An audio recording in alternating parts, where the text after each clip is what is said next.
Petal ലീഫിലേക്ക് സ്വാഗതം. എനിക്ക് റോസാപ്പൂക്കൾ വലിയ ഇഷ്ടമാണ്.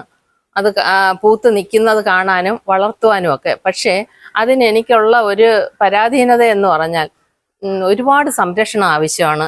കാരണം വീര്യം കൂടിയ കീടനാശിനികളൊക്കെ ഉപയോഗിച്ചെങ്കിൽ മാത്രമേ നമുക്ക് ഈ റോസാ ചെടികളെ സംരക്ഷിച്ച് മുന്നോട്ട് കൊണ്ടുപോകാൻ പറ്റൂ. അതെനിക്ക് വലിയ ബുദ്ധിമുട്ടുള്ളൊരു കാര്യമാണ്. കാരണം ഒന്നാമത്തെ കാരണം എൻ്റെ ഹെൽത്ത് ഇഷ്യൂ ആണ്. എനിക്ക് ആസ്മാറ്റിക് പ്രോബ്ലം ഉള്ളതുകൊണ്ട് ഈ കെമിക്കലായിട്ടുള്ള രാസവസ്തുക്കളൊന്നും എനിക്ക് ഉപയോഗിക്കാൻ സാധിക്കുകയില്ല, കീടനാശിനികളൊന്നും സാധിക്കില്ല. അപ്പോൾ എൻ്റെ ആഗ്രഹമെല്ലാം ഞാൻ പൂട്ടിക്കെട്ടി അങ്ങ് വെച്ചു.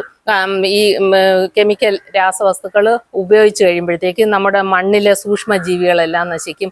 അതുപോലെ തന്നെ പരാഗണം നടത്താൻ ആവശ്യമായ തേനീച്ചകൾ, പൂമ്പാറ്റകൾ ഇതെല്ലാം നശിക്കും. കാരണം ഇവ നശിക്കാൻ പാടില്ല. എനിക്ക് പച്ചക്കറികളും ഫ്രൂട്ട്സ് പ്ലാന്റ്സും ഒക്കെ ഉണ്ട്. പരാഗണം നല്ലതുപോലെ നടക്കേണ്ടുന്ന ഒരു സാഹചര്യമാണ്. അപ്പോൾ ഇതിനെ ഒന്ന് നശിപ്പിക്കുക എന്ന് പറയുക അസാധ്യമാണ്. അതുകൊണ്ട് ഞാൻ എൻ്റെ ആ ആഗ്രഹം അങ്ങ് മടക്കി പെട്ടിക്കകത്ത് വെച്ചു. എങ്കിലും എവിടെയെങ്കിലുമൊക്കെ പോകുമ്പോൾ ഈ റോസാ ചെടികളും റോസാപ്പൂക്കളും ഒക്കെ കാണുമ്പം വലിയ ഒരു നിരാശയും സങ്കടവും ഒക്കെയാണ്.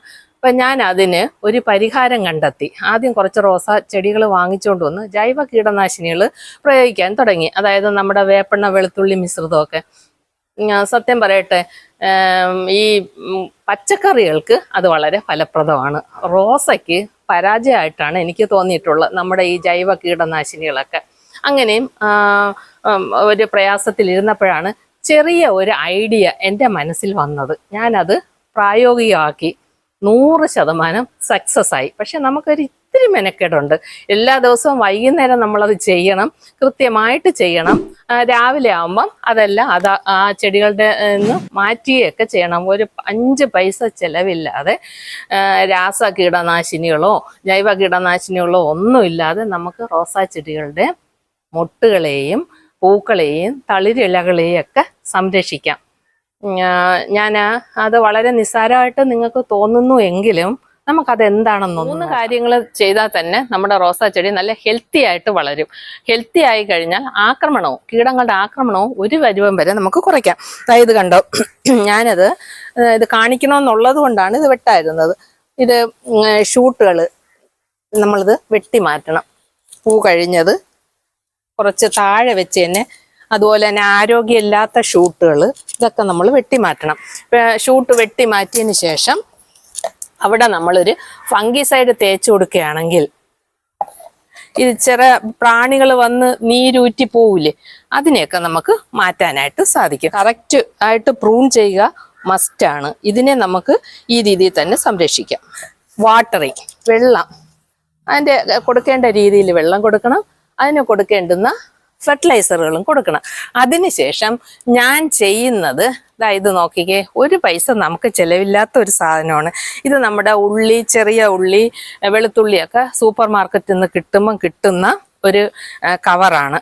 ഇതെന്ന് പറഞ്ഞാൽ നമ്മൾ കുളിക്കുന്ന ലൂഫയില്ലേ, സോപ്പ് തേക്കുന്ന, അത് ചീത്തയായത് എടുത്ത് അതെങ്ങനെയാണ് ചെയ്യുന്നതെന്ന് ഞാൻ കാണിച്ചു തരാം. ഞാൻ ഇത്രയും നീളത്തിന് ഒരു ചീത്തയായി കഴിഞ്ഞ ലൂഫ നമ്മൾ വെറുതെ അങ്ങ് കളയുകയും ഹരിതകർമ്മസേനയ്ക്കൊക്കെ കൊടുക്കുകയല്ലേ ചെയ്യുന്ന.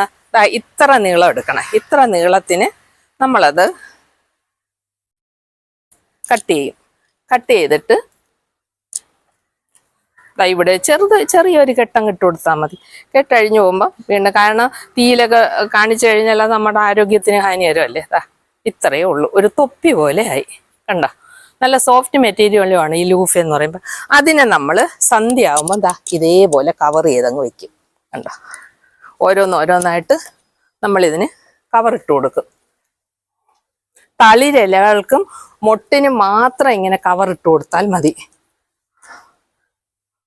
നമ്മൾ ഒരുപാട് പ്രസ് ചെയ്യേണ്ട, പതുക്കെ അങ്ങ് ഇട്ട് കൊടുത്താൽ മതി. പൂവിനും മൊട്ടിനും ഒന്നും ദോഷം വരാത്ത രീതിയിൽ. കാരണം ചെറിയ മുള്ളുകളുള്ളത് കൊണ്ട് അത് ഉടക്കിയിരിക്കും. ഇങ്ങനെ വൈകുന്നേരം ഒരു സന്ധ്യ ആകുന്നതിന് മുമ്പ്, കീടങ്ങളുടെ ആക്രമണം വരുന്നതിന് മുമ്പ് ഇതുപോലെ ഇട്ട് കൊടുക്കുക. രാവിലെ നല്ല വെയിലൊക്കെ ആകുന്ന സമയത്ത് ഇത് ഊരിയെടുക്കുമ്പോൾ പ്രശ്നമൊന്നും വരില്ല. കാരണം ഇങ്ങനെ അങ്ങ് ഊരിയെടുത്താൽ മതി, ഒരു പ്രശ്നവും ഇല്ല. കണ്ട ഇതേപോലെ ഇങ്ങനെ അങ്ങ് ഊരിയെടുത്താൽ മതി, ഇതിനൊരു പ്രശ്നവും വരില്ല. ഇന്നത്തെ എൻ്റെ വീഡിയോ ഇത്രയേ ഉള്ളൂ. നിങ്ങൾക്കത് ഉപകാരപ്രദമായെങ്കിൽ ലൈക്ക് ചെയ്ത്, ഷെയർ ചെയ്ത്, സബ്സ്ക്രൈബ് ചെയ്യുക.